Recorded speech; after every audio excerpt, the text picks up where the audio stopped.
നമസ്കാരം. ഇന്ന് നമ്മൾ ഡിസ്കസ് ചെയ്യുന്നത് നമ്മൾ ഡയലക്റ്റിക്കൽ ബിഹേവിയർ തെറാപ്പിയിൽ ഉപയോഗിക്കുന്ന ഗിവ് എന്ന പേരുള്ള ഒരു സ്കില്ലിനെ പറ്റിയാണ്. നമ്മൾ തെറാപ്പിക്ക് വരുന്ന പലരിലും ഞാൻ കാണുന്ന ഒരു കാര്യമാണ്, അവർക്ക് വ്യക്തിഗത ബന്ധങ്ങളിൽ ഇഫക്റ്റായിട്ട് ഇടപെടാനായിട്ട് സാധിക്കുന്നില്ല. അതിനുള്ള പല കാരണങ്ങളുണ്ടായിരിക്കാം. പ്രത്യേകിച്ച് ഡയലക്റ്റിക്കൽ ബിഹേവിയർ തെറാപ്പി ചെയ്യുന്ന ക്ലയൻറ്റ്, അതായത് border line personality disorder, emotionally unstable personality disorder മുതലായ അവസ്ഥകൾ അനുഭവിക്കുന്നവർക്ക് പലപ്പോഴും മറ്റുള്ളവരുമായിട്ടുള്ള ട്രസ്റ്റ് അതൊരു പക്ഷേ അത്രത്തോളം ഉണ്ടായിക്കൊള്ളണമെന്നില്ല. ആ അവസ്ഥയിൽ മറ്റുള്ളവരുടെ അടുത്ത് റെസ്പെക്റ്റ് ചെയ്തിട്ട് അവരുടെ അടുത്തൊരു പ്രോപ്പറായിട്ടുള്ളൊരു കമ്മ്യൂണിക്കേഷൻ നടത്തിക്കൊണ്ടുപോകാൻ സാധിക്കുന്ന അവസ്ഥയിലായിരിക്കില്ല. അപ്പോൾ അങ്ങനത്തെ ഒരു അവസ്ഥയിലുള്ളവർ അവർക്ക് കുറവായിട്ടുള്ള ഇൻ്റർപേഴ്സണൽ കമ്മ്യൂണിക്കേഷൻ സ്കില്ല് അതിനെ മാറ്റാനായിട്ട്, അതിൽ ഭേദപ്പെടുത്തൽ വരുത്താനായിട്ടാണ് നമ്മൾ ഗിവ് എന്ന് പറയുന്ന ഇൻ്റർപേഴ്സണൽ ഇഫക്റ്റീവ്നെസ്സിനെ സഹായിക്കുന്ന സ്കില്ല് ഇവിടെ ഡിസ്കസ് ചെയ്യുന്നത്. ഈ സ്കില്ലിലൂടെ മറ്റുള്ള ആൾക്കാരായിട്ട് നിങ്ങൾ ഇടപഴകുമ്പോൾ നിങ്ങളുടെ ഇടപെടലിൻ്റെ ഇഫക്റ്റീവ്നെസ് കൂട്ടാനും നല്ലൊരു റിലേഷൻഷിപ്പ് കോൺവെർസേഷനിൽ നിലനിർത്താനും നിങ്ങൾക്ക് സാധിക്കുന്നതാണ്. അതിലൂടെ നിങ്ങൾ മറ്റൊരാളുടെ അടുത്ത് റിക്വസ്റ്റ് നടത്തുമ്പോൾ അവർ നിങ്ങളുടെ റിക്വസ്റ്റ് സമ്മതിക്കാനും, അല്ലെങ്കിൽ നിങ്ങളൊരാളുടെ അടുത്ത് നോ പറയുമ്പോൾ അത് ഉചിതമായി പറയാനും ഈ സ്കില്ല് നിങ്ങളെ സഹായിക്കുന്നതാണ്. ആളുകൾ നമ്മൾ ചോദിക്കുന്ന കാര്യങ്ങൾ അല്ലെങ്കിൽ നമ്മളെ റിക്വസ്റ്റുകൾ നിറവേറ്റി തരാനുള്ള കാരണം എന്ന് പറയുന്നത് നമ്മൾ അവരെ മാനിക്കുന്നു, നമ്മളവരെ റെസ്പെക്റ്റ് ചെയ്യുന്നു, നമ്മളവരെ കെയർ ചെയ്യുന്നു എന്ന ഫീലിംഗ് ഉള്ളതുകൊണ്ടാണ്. പലപ്പോഴും നമ്മൾ അങ്ങനെ ചെയ്യുന്നത് കൊണ്ടും നമ്മൾക്ക് നൽകുന്ന സഹായങ്ങൾ തിരിച്ചു കിട്ടുമെന്നുള്ള പ്രതീക്ഷ കൊണ്ടും പലരും നമ്മളെ സഹായിക്കാറുണ്ട്. കൂടാതെ നമ്മൾ മറ്റൊരാളെ സഹായിക്കുമ്പോൾ, മറ്റൊരാൾക്ക് വേണ്ടി എന്തെങ്കിലും ചെയ്യുമ്പോൾ നമുക്കും വളരെ നന്നായിട്ട് തോന്നും. അതേസമയത്ത് നമ്മൾ മറ്റൊരാളെ റെസ്പെക്റ്റ് ചെയ്യാതെ അവരെ നിഷേധിച്ച് അല്ലെങ്കിൽ അവരെ കുറ്റം പറഞ്ഞ് തള്ളിക്കളയുമ്പോൾ നമുക്ക് ഉള്ളിൻ്റെ ഉള്ളിൽ ഒരു ചെറുതായിട്ട് വേദന തോന്നും. അതേസമയത്ത് റെസ്പെക്റ്റ് ചെയ്യുമ്പോൾ നമ്മളെ തന്നെ അഭിമാനിക്കുകയും മറ്റുള്ളവരെ സഹായിച്ചു എന്ന് പറയുന്ന ഒരു സന്തോഷം നമ്മുടെ ഉള്ളിൽ നിൽക്കുകയും ചെയ്യും. ഗിവ് എന്ന് പറയുന്നത് 4 സ്കില്ലുകൾ അടങ്ങിയിട്ടുള്ള ഒരു അക്രോണിമാണ്, ഒരു ഷോർട്ട് ഫോമാണ്. ഗിവിലെ ജി നിൽക്കുന്നത് gentle, I for interested, V for validate and E for easy manner എന്നാണ്. നമുക്ക് ഇവ ഓരോന്നും വിശദമായിട്ട് എങ്ങനെ അപ്ലൈ ചെയ്യാമെന്ന് നോക്കാം.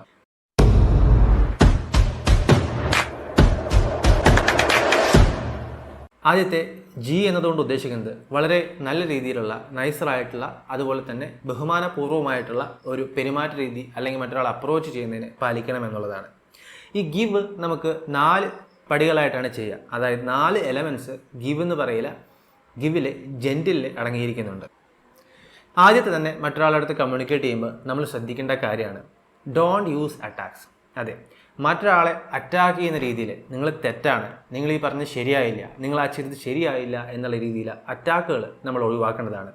അത് വെർബലായിട്ടുള്ളതായിരിക്കാം, ഫിസിക്കലായിട്ടുള്ള അറ്റാക്ക് ആയിരിക്കാം, രണ്ടും നമ്മൾ പൂർണ്ണമായിട്ടും ഒഴിവാക്കണം.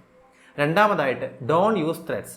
അതായത് മറ്റൊരാൾ നിങ്ങളിത് ചെയ്തില്ലെങ്കിൽ നിങ്ങൾക്കിത് സംഭവിക്കും, നിങ്ങൾ സൂക്ഷിച്ചോ, അങ്ങനെ ഭീഷണിപ്പെടുത്തുന്ന തരത്തിലുള്ള പെരുമാറ്റ രീതികൾ പൂർണ്ണമായിട്ട് ഒഴിവാക്കണം. അങ്ങനെ ചെയ്തു കഴിഞ്ഞാൽ അവർ നമ്മളിൽ ഒഫൻഡ് ആവുകയും നമ്മളെ ശത്രുവായിട്ട് കണക്കാക്കുകയും നമ്മളെ സഹായിക്കാതിരിക്കുകയും ചെയ്യും.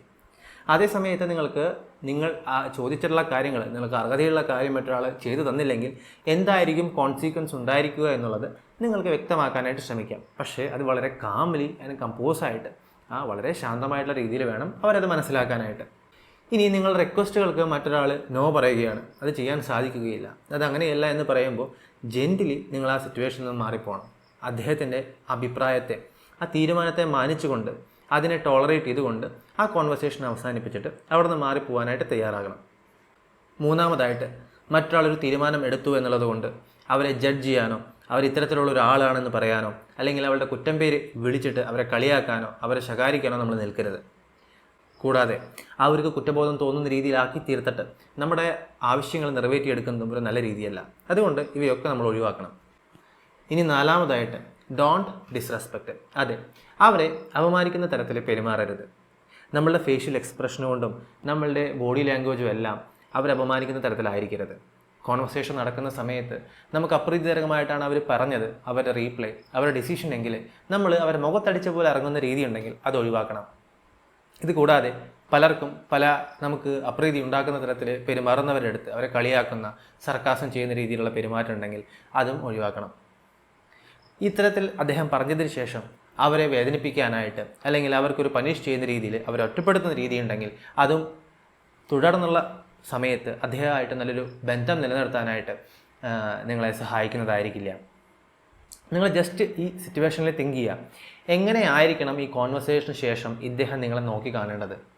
ഈ കോൺവെർസേഷന് ശേഷം ഇദ്ദേഹം നിങ്ങളുടെ അടുത്ത് നല്ലൊരു റിലേഷൻഷിപ്പ് വെച്ച് പുലർത്തി പോകണമെന്ന് നിങ്ങൾക്ക് ആഗ്രഹമുണ്ടെങ്കിൽ എങ്ങനെയായിരിക്കണം നിങ്ങൾ പെരുമാറേണ്ടതെന്ന് ചിന്തിക്കാം. അതിനുശേഷം അദ്ദേഹത്തിൻ്റെ അടുത്ത് സംസാരിക്കാനും പെരുമാറാനും ശ്രദ്ധിക്കണം. ഇനി ഗിവിലെ രണ്ടാമത്തെയാണ് ഇൻട്രസ്റ്റഡ്. Act interested. അതെ, അദ്ദേഹത്തിൻ്റെ പോയിൻ്റ് ഓഫ് വ്യൂ, അവരുടെ ഒപ്പീനിയൻ, അല്ലെങ്കിൽ നിങ്ങളുടെ അടുത്ത് അവർ നോ പറയാനായിട്ടുണ്ടായിട്ടുള്ള കാരണം, അതൊക്കെ നിങ്ങൾ ശ്രദ്ധിച്ച് കേൾക്കാനായിട്ട് ശ്രമിക്കുക. ഇനി നിങ്ങളാണ് ഡിസഗ്രി ചെയ്യുന്നതെങ്കിൽ, അല്ലെങ്കിൽ നിങ്ങൾക്ക് അതിന് ശേഷം എന്തെങ്കിലും ഒരു ചോദ്യമുണ്ടെങ്കിൽ അത് നിങ്ങൾക്ക് സിമ്പിളായിട്ട് ചോദിക്കാവുന്നതാണ്.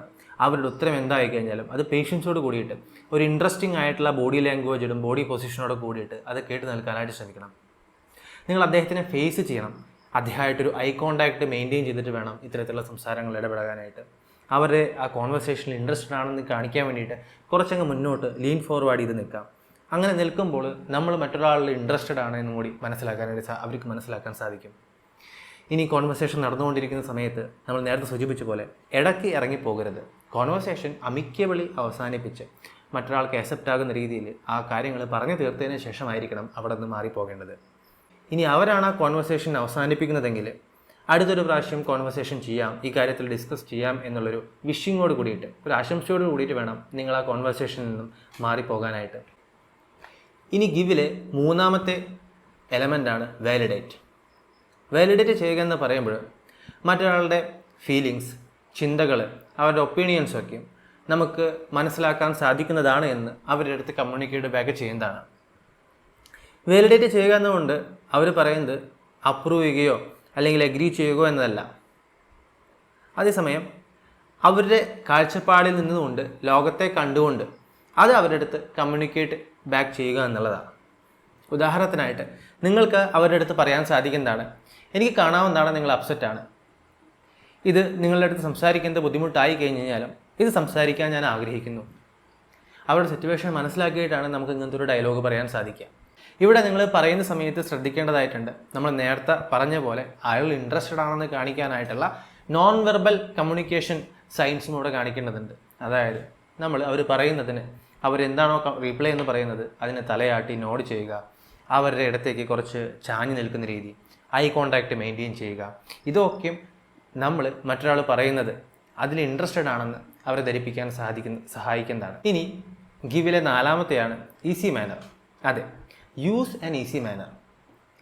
നിങ്ങൾ അസേർട്ടീവായിട്ടും അതുപോലെ തന്നെ ഫ്രണ്ട്ലി ആയിട്ടും ഒരേ സമയം നിങ്ങൾക്ക് ഒരാളുടെ അടുത്ത് പെരുമാറാനും സംസാരിക്കാനൊക്കെ സാധിക്കുന്നതാണ്. നിങ്ങൾ മറ്റൊരാളുടെ അടുത്ത് കമ്മ്യൂണിക്കേറ്റ് ചെയ്യുമ്പോൾ വളരെ ലൈറ്റ് ഹാർട്ടഡായിട്ട് പേടിക്കാതെ കുറച്ച് തമാശയൊക്കെ പറയുന്ന രീതിയിൽ സംസാരിക്കാൻ ശ്രമിക്കുക. നിങ്ങൾ ചിരിച്ചോളൂ, നിങ്ങളുടെ ആറ്റിറ്റ്യൂഡൊക്കെ ഒന്ന് മാറ്റി വെച്ച് ചിരിച്ചിട്ട് അവരുടെ കൂടെ പോകുന്ന തരത്തിൽ സംസാരിക്കാനും പെരുമാറാനും ശ്രമിക്കുക. ഇവിടെ നിങ്ങൾ പ്രധാനമായിട്ടും ശ്രദ്ധിക്കേണ്ടത് മനസ്സിലാക്കാൻ ശ്രമിക്കുക, എന്താണ് ഈ ആളുടെ അടുത്ത് വർക്ക് ചെയ്യാൻ പോകുന്നത്, ഏത് രീതിയിലുള്ള അപ്രോച്ചാണ് അദ്ദേഹത്തിന് അക്സെപ്റ്റബിൾ ആകുക, അത് മനസ്സിലാക്കിക്കൊണ്ട് പെരുമാറാനായിട്ട് ശ്രമിക്കുക. സോ ഇത്തരത്തിൽ നമ്മൾ ഗിവ് എന്ന് പറയുന്ന ഈ എലമെൻസുകൾ ഉപയോഗിച്ച് കഴിഞ്ഞ് കഴിഞ്ഞാൽ നമുക്ക് ഒരാളുടെ അടുത്ത് ഒരു അമിക്കബിൾ സിറ്റുവേഷൻ ഡീൽ ചെയ്യാനും പ്രോപ്പറായിട്ട് റിക്വസ്റ്റ് നടത്താനും ആവശ്യമുള്ള സ്ഥലത്ത് നോ പറയാനും നമുക്ക് സാധിക്കുന്നതായിരിക്കും. സോ ഗിവിൽ എന്താണ് നമ്മൾ പറഞ്ഞിരിക്കുന്നത്? ഗിവ് എന്ന് പറയുന്നത് 4 സ്കില്ലുകൾ അടങ്ങിയിട്ടുള്ള ഒരു അക്രോണിമാണ്. G for gentle, I for interested, V for validate and E for easy manner. So ഇത്തരത്തിൽ നിങ്ങൾ മറ്റൊരാളുടെ അടുത്ത് കമ്മ്യൂണിക്കേറ്റ് ചെയ്യാനായിട്ട് ശ്രമിക്കുക. All the best. കേട്ടതിന് നന്ദി.